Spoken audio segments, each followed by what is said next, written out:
Hi friends, இன்றைக்கி Mahanadi episode சீரியலில் தான் பார்க்க போகிறோம். ஃப்ரைடேவும் சாட்டர்டேவுக்கான சீரியல் எபிசோடு பார்க்கலாம். நேற்றுக்கு பார்த்திங்கன்னா லாஸ்ட்டாக காவேரி ஃபேமிலி அடியாள்கள் அடிக்கிற மாதிரி காமிச்சிருப்பாங்க.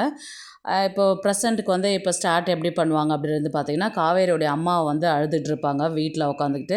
என் வீட்டுக்காரை தப்பாக நினச்சிட்டேனே நான் அவர் என்கிட்ட உண்மையாக இருந்தார், நான் அவரை சந்தேகப்பட்டிருக்கக்கூடாது, என் புருஷனை சந்தேகப்பட்டது தப்பு தான், நான் கோவத்தில் அவர் ஃபோட்டோ வேறு எடுத்து உடச்சிட்டேன், அவர் ஃபோனில் உன் ஃபோனில் யமுனா கங்கா உங்கள் ஃபோனில் யாராவது அப்பா ஃபோட்டோ வச்சுருந்தா கொடுங்க, நான் அவர்கிட்ட மன்னிப்பு கேட்கணும் அப்படின்னு சொல்லிட்டு இவங்க சாரதா அழுவாங்க. உடனே பார்த்திங்கன்னா, இதுக்கேமா ஃபீல் பண்ணுற, விடுமா அழாதம்மா அப்படின்ற மாதிரி சொல்லுவாங்க.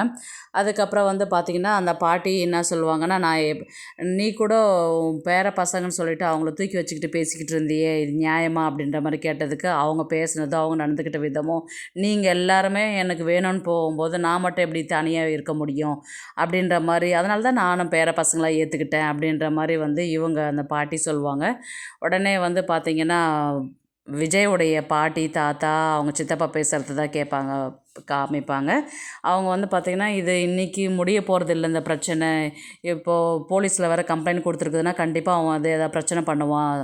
உடனே அவங்க பாட்டியும் அவங்க பொண்ணு என்ன சொல்லுவாங்கன்னா, இந்த பிரச்சனைக்கு முதல் காரணமே நீங்கள் தான், எந்த மாதிரி குடும்பத்தில் போயிட்டு விஜயை கல்யாணம் பண்ணிவிட்டு இன்றைக்கி அவன் நிம்மதி இல்லாமல் இருக்கிறானே அதுக்கு காரணம் நீங்கள் தான் அப்படின்ற மாதிரி அவங்க பாட்டியும் அவங்க பொண்ணும் சொல்லுவாங்க.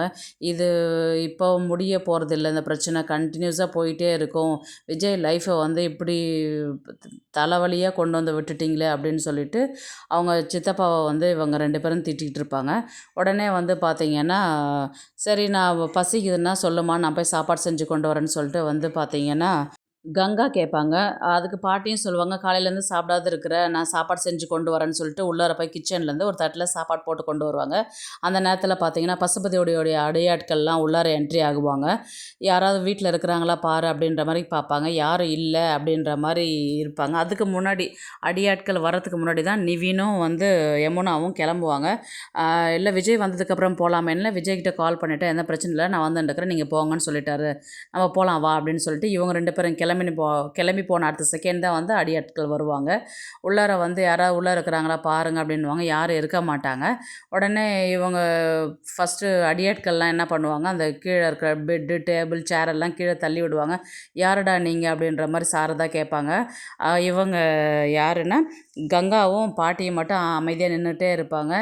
பயப்படாத பாட்டி, நான் இருக்கிறேன்ல நில்லு அப்படின்ற மாதிரி கங்கா சொல்லுவாங்க. உடனே பார்த்திங்கன்னா சாரதா கங்கா எங்கடி இருக்கிற, இங்கே வாடி வாடி, இங்கே பாரு யாரோ வந்திருக்குறாங்க அப்படின்ற மாதிரி சாரதா சொல்லிக்கிட்டு உள்ளார வருவாங்க. அப்புறம் கங்காவும் பாட்டி நின்றுருப்பாங்க. யாருன்னு தெரியலையாம்மா, பசுபதி ஆட்கள் தானே அப்படின்ற மாதிரி இவங்க கங்கா சொல்லணும்னா, அதை எப்படி கரெக்டாக கண்டுபிடிச்சிட்ட, எங்கள் அண்ணன் பேரில் நீ கேஸ் கொடுப்ப, நாங்கள் சும்மா இருப்போம்மா, முதல்ல கேஸை வாபஸ் வாங்க அப்படின்ற மாதிரி அந்த அடியாட்கள் சொல்லுவாங்க. கேஸெல்லாம் வாபஸ் வாங்க முடியாது, உன்னால் என்ன பண்ண முடியுமோ பண்ணிக்கோ அப்படின்ற மாதிரி பார்த்திங்கன்னா கங்கா சொல்லுவாங்க. உடனே வேறு ரூம்லேருந்து விஜய்யுடைய தாத்தா பாட்டி வெளியில் வருவாங்க. அவங்கள அடிக்கிறதுக்கு போவாங்க. அவங்க அந்த பாட்டி என்ன பண்ணுவாங்க, அடியாட்களை பிடிச்சி உள்ளார தள்ளிட்டு உள்ளார வாங்க முதல்லன்னு சொல்லிட்டு அவங்க தாத்தாவையும் பொண்ணையும் கூட்டிகிட்டு போயிட்டு ரூமில் கதவு சாத்திக்குவாங்க. அந்த அடியாட்கள் என்ன சொல்லுவாங்க, வெளியில் வரக்கூடாது, வெளியில் வந்தீங்கன்னா அடிச்சிருவோம் அப்படின்ற மாதிரி சொன்னதுக்கப்புறம் இவங்க பேசும்போது பார்த்திங்கன்னா, சரி நான் விஜய் கால் பண்ணுறேன்னு சொல்லிட்டு யார் சொல்கிறா, கங்கா சொல்லும் போது அந்த ஃபோனை அந்த அடியால் பிடுங்கி கீழே போட்டு உடச்சிட்றான். உடச்சி அடுத்த செகண்ட் பார்த்திங்கன்னா கங்காவை சேரில் பிடிச்சி தள்ளி விட்டுறான். தள்ளி விட்ட உடனே அவங்க என்ன பண்ணுறாங்க, கீழே சரிஞ்சு கீழே விழுந்துட்டு இவங்க சாரதா போயிட்டு கங்காவை பிடிக்கும்போது, கங்கா என்னடி ஆச்சு அப்படின்னு, இல்லைம்மா எனக்கு வயிறு வலிக்குது, என்னால் முடியலம்மா அப்படின்ற மாதிரி எபிசோட் முடிக்கிறாங்க. நாளைக்கான எபிசோடில் பார்த்திங்கன்னா விஜய் அந்த ரவுடிகள் வீட்டில் இருக்கிறாங்க இல்லையா, வீட்டில் இருக்கும்போது பார்த்திங்கன்னா விஜய்க்கும் அந்த ரவுடிகளுக்குமே பார்த்திங்கன்னா பயங்கரமான சண்டை நடக்குது. உடனே பசுபதிக்கிட்ட இருந்து ஃபோன் வருது, என்னடா எல்லா வேலையும் முடிச்சிட்டிங்களா, காவேரி விஜயெல்லாம் அடித்து போட்டுட்டிங்களா, வீட்டில் யாருமே இல்லையா அப்படின்ற மாதிரி பசுபதிக்கிட்டேருந்து ஃபோன் வருது. அந்த ஃபோன் யார் எடுக்கிறதுன்றது பார்த்திங்கன்னா விஜய் தான் எடுக்கிறாரு.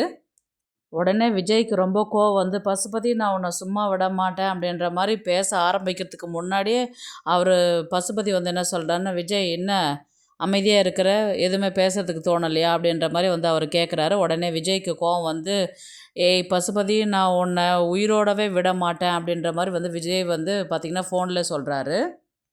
உடனே பசுபதி என்ன சொல்கிறான்னா, நீ எத்தனை பேர் அனுப்பிச்சாலும் நீ தான் அவங்கள சமாளிப்பன்றது எனக்கு தெரியும்.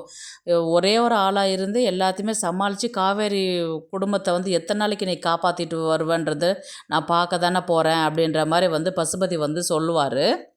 உடனே விஜய் வந்து என்ன சொல்கிறாருன்னா, ஒரு ஃபேமிலியை அடிக்கிறது தான் உன்னுடைய டார்கெட்டா? 2வது குடும்பம்னு சொல்லிட்டு ஒரு ஆள அனுப்பி விடுற, எதையுமே வந்து பின்னாடி இருந்து தான் செய்வியா? முன்னாடி வரமாட்டியா? ஒரு ஆம்பளையா ஒத்தைக்கு ஒத்தை நின்னு சண்டை போடுற பழக்கமே கிடையாதா உனக்கு? அப்படின்னு சொல்லிட்டு விஜய் வந்து பசுபதி பார்த்து கேட்குறாரு. விஜய் வந்து, "நீ என்ன மனுஷனா? நீ எல்லாம் மிருகமாடா? என்ன ஜென்மண்டா நீ?" அப்படின்ற மாரி வந்து கேட்குறாரு. "டேய் டேய் உன் பேச்சுக்கெல்லாம் நான் ஆள் உன் மிரட்டலுக்கெல்லாம் பயப்படுற ஆள் நான் கிடையாது. வேலைய பார்றா விஜய்" அப்படின்ற மாரி வந்து பசுபதி சொல்றாரு. உடனே பசுபதி என்ன சொல்கிறாருன்னா, எந்த இடத்துல லாக் போட்டாலும் வந்து முன்ன நிற்கிறியே எப்படி விஜய்? அப்படின்ற மாதிரி வந்து பசுபதி கேட்குறாரு. நான் எந்த காவேரி குடும்பத்தை வந்து ஒழிச்சு கட்டிடலான்னு பார்த்தாக்கா, அதில் ஆளாக வந்து பார்த்தோன்னா நீ நிற்கிற. ஏதாவது ஒரு வகையில் காப்பாற்றி கூட்டிகிட்டு போயிட்டே இருப்ப. எத்தனை நாளைக்குடா அந்த மாதிரி கூட்டிட்டு போவ? அப்படின்ற மாதிரி பசுபதி கேட்குறாரு. இப்போ தான் ஸ்டார்ட் பண்ணியிருக்கிறேன். இனி நான் குடுக்குற டார்ச்சரில் நீ தாங்க முடியாத அந்த ஃபேமிலியே வேண்டான்னு விட்டுட்டு ஓடணும். அந்த அளவுக்கு நான் பண்ணா தான் நீ அடங்குவன்னு நினைக்கிறேன் நானு. அப்படின்ற மாரி வந்து பசுபதி வந்து சொல்றாரு. அதுக்கு விஜய் வந்து, என்ன பசுபதி ஒன்றும் புரியலையா? என்ன பேசுற? என்ன பண்ணுறன்னு உனக்கு தெரியாத பேசிகிட்டு இருக்கிறியா நீ?" அப்படின்ற மாரி வந்து விஜய் கேட்குறாரு. இன்னொரு விஷயம் சொல்கிறேன் நோட் பண்ணிக்கோ. இப்போது உனக்கு காவேரி வந்து குழந்த பெற்று கொடுப்பான்ற ஒரு சந்தோஷத்தில் இருக்கிறியா?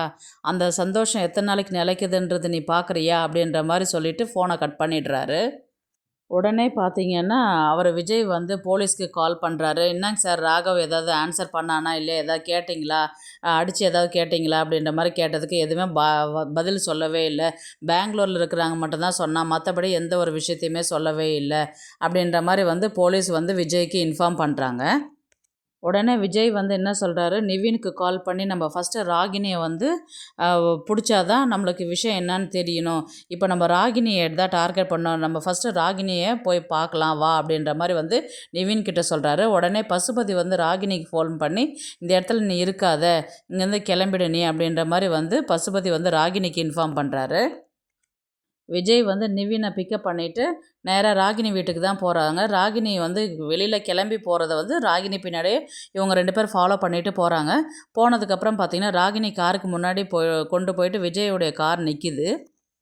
உடனே நவீன் வந்து என்ன பண்ண, ராகினி பிடிச்சி இழுத்துட்டு வந்து அடிக்கிறதுக்கு போனார். "நீ பொண்ணாக இருக்கிறதுனால என்னால் அடிக்க முடியாத ஒரு சூழ்நிலை இருக்குது. என்ன விஷயன்றது கிளியராக சொல்லிவிடு, இல்லைன்னா நடக்கிற விஷயமே வேறு" அப்படின்ற மாதிரி வந்து நிவினும் விஜயும் வந்து ராகினியை பார்த்து கேட்குறாங்க. உடனே ராகினியை கூட்டிகிட்டு நேராக பசுபதி வீட்டுக்கு தான் போகிறாங்க. பசுபதி கிட்ட போய் நின்ன உடனே இவர் விஜய் வந்து கிளாப் தட்டிக்கிட்டு விஜய் வந்து ராகினிக்கு கால் பண்ணும்போது ராகினி இவங்க கூட இருக்கிறது தெரியாத விஜய் வந்து கிளாப் தட்டிக்கிட்டே உள்ளார போகிறாரு. அங்கே வந்து பார்த்திங்கன்னா, "என்ன ராகினிக்கு கால் பண்ணுறதோ இருக்கிறா பார்" அப்படின்ற மாதிரி வந்து இவர் விஜய் சொல்வார். உடனே வந்து பசுபதி சொல்வார், "என்ன பண்ணாலுமே காவேரி குடும்பத்தை காப்பாற்றுறதுல உனக்கு என்ன, விட்டுட்டு போயிடா, நான் பார்த்துக்கிறேன் நான்" அப்படின்ற மாதிரி வந்து இவர் பசுபதி சொல்வதுக்கு விஜய் சொல்வார், "அவ என்னோட பாதி, அவ எனக்கு முக்கியன்னும் போது அவள் ஃபேமிலி எனக்கு முக்கியம் இல்லையா? அதை எப்படி விட்டுட்டு போவோம்னு நீ நினச்சிட்ட நீ?" அப்படின்ற மாதிரி வந்து மறுபடியும் பேச ஆரம்பிக்கிறாங்க. உடனே விஜய் வந்து பார்த்திங்கன்னா, பசுபதி சட்டையை பிடிச்சி, "குமரன் எங்கடா?" அப்படின்ற மாதிரி வந்து கேட்குறாரு. "வெளிநாட்டுக்கு போயிருக்கிறானே குமரன், டெய்லியும் ஃபோன் பண்ணுறான்னா என்ன, ஃபோன் பண்ணுறது இல்லையா?" அப்படின்ற மாதிரி விஜய்க்கு ஷாக்காகி அப்படியே நிற்பார். "என்ன விஜய் உங்கள்கிட்ட இருக்கிறானா?" அப்படின்ற மாதிரி கேட்பான். அதுக்கப்புறம் வந்து பார்த்திங்கன்னா, "கங்கா கிட்ட போய் சொல்லு, குமரன் என்கிட்ட தான் இருக்கிறான்னு" அப்படின்ற மாதிரி சொல்லி நக்கலாக சிரிப்பார் பசுபதி. அதுக்கு உடனே விஜய் வந்து அவர் சட்டையிலேருந்து கையை எடுத்துருவார். உடனே நிவின் என்ன சொல்கிறாருன்னா, "இவன் நம்மள மைண்டை டைவர்ட் பண்ணுறதுக்காக தான் குமரன் பேச்சு எடுக்கிறான். நீ தயவுசெய்து என்ன விஷயம்னு மட்டும் கேளு விஜய்" அப்படின்னு சொல்கிற மாதிரி அந்த தொடரை வந்து முடிக்கிறாங்க.